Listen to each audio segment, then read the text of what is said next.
கர்த்தருடைய பரிசுத்த நாமத்துக்கு மகிமை உண்டாவதாக. ஆண்டவராகிய இயேசு கிறிஸ்துவின் நாமத்தினாலே உங்களை அவரும் நான் வாழ்த்துகிறேன். இன்றைக்குண்டான தியானத்துக்குண்டான வசனம் ஏசாயா தீர்க்கதரிசன புத்தகம் 55 அதிகாரம் 11 வசனம். The prophetical book of Isaiah chapter 55 verses 11. So shall my word be that goes out from my mouth, it shall not return to me empty, but it shall accomplish that which I purpose, and shall succeed in the thing for which I sent. அன்பான சகோதர சகோதரிகளே, இந்த வசனம் சொல்லப்படுகிறது, ஆண்டவர் எந்த நோக்கத்துக்காக தன்னுடைய வார்த்தையை அனுப்பினாரோ அது அந்த வார்த்தையானது அந்த நோக்கத்தை நிறைவேற்றி விட்டு தான் ஆண்டவரிடத்தில் திரும்பும் என்று சொல்லப்பட்டிருக்கிறது. ஆண்டவர் எதை விரும்பி தன்னுடைய வார்த்தையை அனுப்பினாரோ அந்த வார்த்தையானது ஆண்டவருடைய நோக்கத்தை நிறைவேற்றி விட்டு தான் ஆண்டவரிடத்தில் செல்லும் என்று சொல்லப்பட்டிருக்கிறது. இப்ப மழையை பார்த்தீங்கன்னாக்கா வானத்திலிருந்து பொழிகிற மழை இந்த பூமியை நினைத்து புல் பூண்டுகளை வளர வைத்து கனிகளை கொடுக்க அறுவடை செய்ய அந்த மழையானது உதவியா இருக்கிறது. அதுபோல ஆண்டவர் அனுப்பின வார்த்தைகள் அது தன்னுடைய நோக்கத்தை நிறைவேற்றி விட்டு தான் ஆண்டவரிடத்தில் செல்லுகிறது. மாறாக வெறுமையாய் அந்த வார்த்தையை ஒருபோதும் செல்லாது என்று இங்க சொல்லப்பட்டிருக்கிறது. மனிதனுடைய வார்த்தையை பார்த்தீங்கன்னாக்கா அது அழிவுள்ள வார்த்தை, அது டெம்பரரியான ஒரு வார்த்தை மனிதனுடைய வார்த்தை. ஆனால் தேவனுடைய வார்த்தையை பார்க்கும்போது அது பர்மனண்டான வார்த்தை. வசனம் சொல்லுகிறது அது அழிவில்லாத ஒரு வித்து. அந்த அழிவில்லாத வித்துனால தான் ஆண்டவர் நம்மளை ஜனிப்பித்திருக்கிறார் என்று நம்ம வசனத்துல பார்க்கலாம்.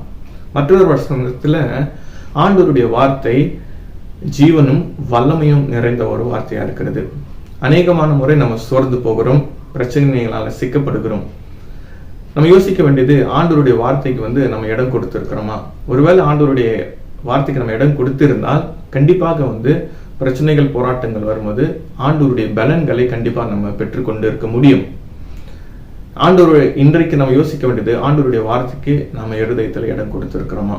ஏன்னா ஆண்டவர் ஒரு ஓமையை சொல்லும்போது சொல்றாரு, நம்மளுடைய இருதயம் எப்படியாக இருக்கிறது என்று ஆண்டவர் அந்த ஓமயத்துல காட்டுகிறார். ஒருவேளை நம்மளுடைய இருதயங்கள் கல்லை போல இருந்தா அந்த தேவனுடைய வார்த்தை நம்ம கேட்கும் போது அது வளர்ற ஒரு தோற்றமா இருக்கும், ஆனா வளராது.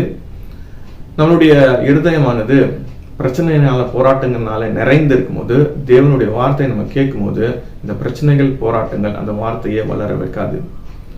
அடுத்து பார்க்கும்போது நம்ம பாரம்பரியமாக ஒரு கிறிஸ்துவ வாழ்க்கையை வாழ்ந்திருந்தா தேவனுடைய வார்த்தையை நம்ம கேட்கலாம், கண்டிப்பாக சாத்தானவன் அந்த வார்த்தையை எடுத்து போய் விடுவான். நம்மளுடைய இருதயம் நல்ல நிலத்தை போல தேவனுடைய வார்த்தைக்கு நம்ம இடம் கொடுத்திருந்தா கண்டிப்பாக அதுல இருந்து நம்ம கனிகளை நம்ம பார்க்கலாம். ஆண்டவருடைய வார்த்தையில பலன் ஜீவன் இருக்கிறது. இவைகளை நாம் பெற்றுக்கொண்டு இருக்கிறோமா?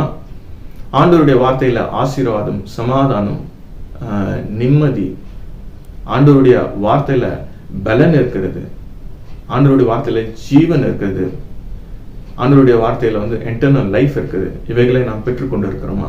இன்றைக்கு நம்ம யோசிக்கலாம்.